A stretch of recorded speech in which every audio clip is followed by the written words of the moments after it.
time. You can deal with these. Just showing as an example. Bhakti Shastra. No money is to whom? To us or to Jared?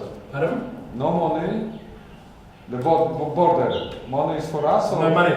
Your No side? Yours? Yeah, that's right. And then let's say, Genevieve, you just deal with this section here. Okay. So, that is an example of a brainstorm. We won't go into this exercise, I'm just saying that's an example of a brainstorm.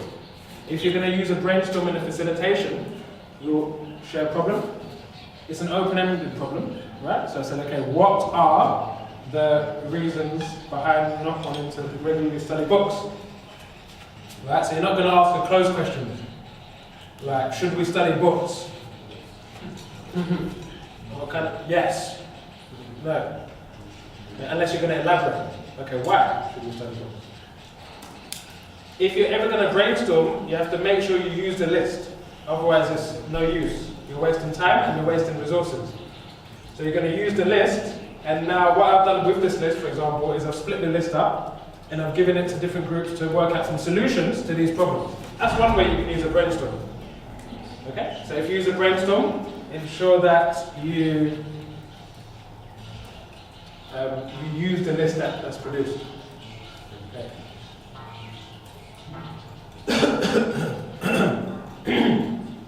And as I've done throughout the course, whole class discussion, the key for whole class discussion is ensuring that when you take a particular answer, you move fluidly from answer to answer.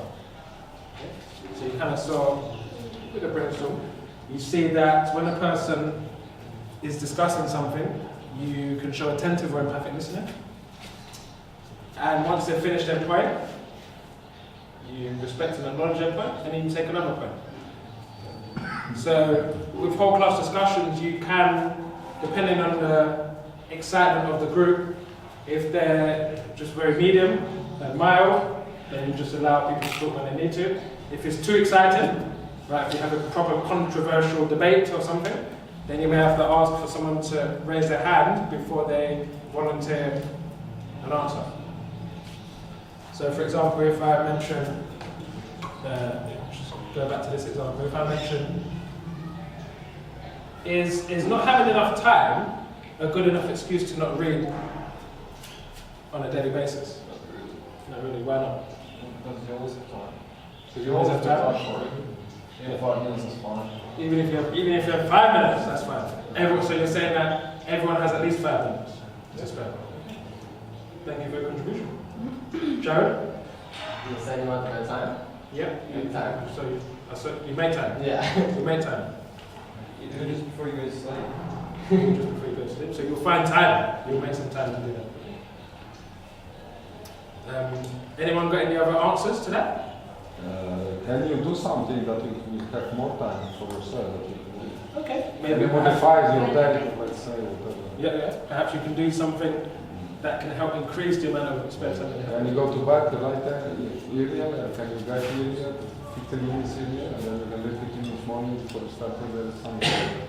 That's it. Yeah. So you can make it possible. Good. Back to your Shastra and then Genevieve. I would ask you if you have time when you go to work, you go by bus or by car. If the person goes by bus, you can read it this moment. Yeah. Or if it's go by car, so you can just put the audio of the books. Yeah, okay.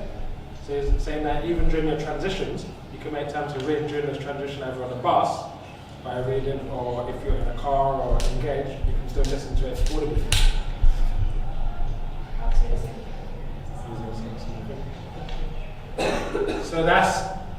And then after that type of discussion, you conclude, okay? So based on some of the answers of the audience, it seems that there is a way to make time, but it's about how to consciously free that time out to study the books.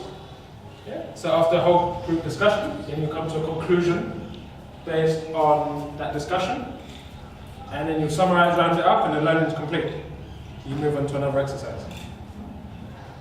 Okay.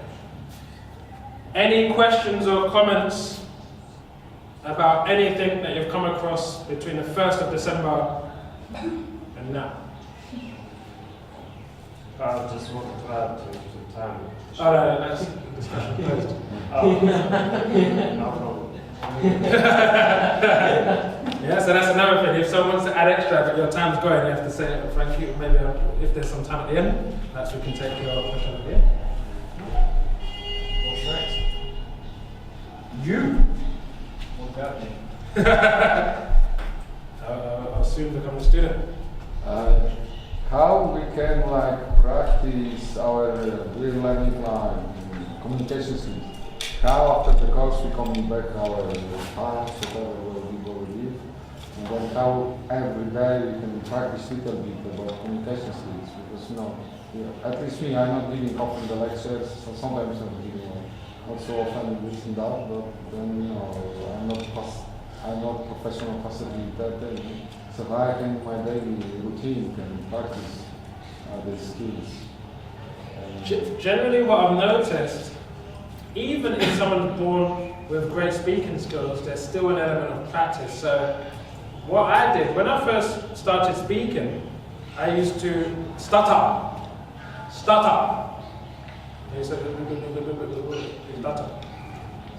But what I did is, during my personal dealings, my one-to-ones with people, I've consciously tried to communicate something to them with as minimal words as possible, but with as much clarity. So technically speaking, you're always practicing communication skills, actually. You just may not be conscious of it. So what I will be doing is sending some of my principles and notes on the WhatsApp group, so you can look through those notes and start consciously practicing it with people outside of lectures. There's one psychologist that mentions that you can become an expert at something if you've practiced it for 10,000 hours. 10,000 hours. That's like a day, or like an hour a day for 3 years, something like that. Or 2 hours a day for 3 years. But you're constantly speaking, right? You're constantly speaking to people. So speaking and communication is very nice because you can practice that regularly. So what I would do is start becoming conscious of the communication skills that we've been sharing with you. So clarity, decoding according to people's natures, agreeing with, seeing if they agree with you or understood your point. You can ask for feedback. Is that clear for you?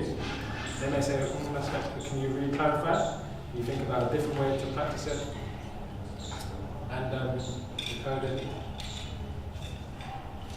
Remember recording yourself. I was saying about recording yourself to practice.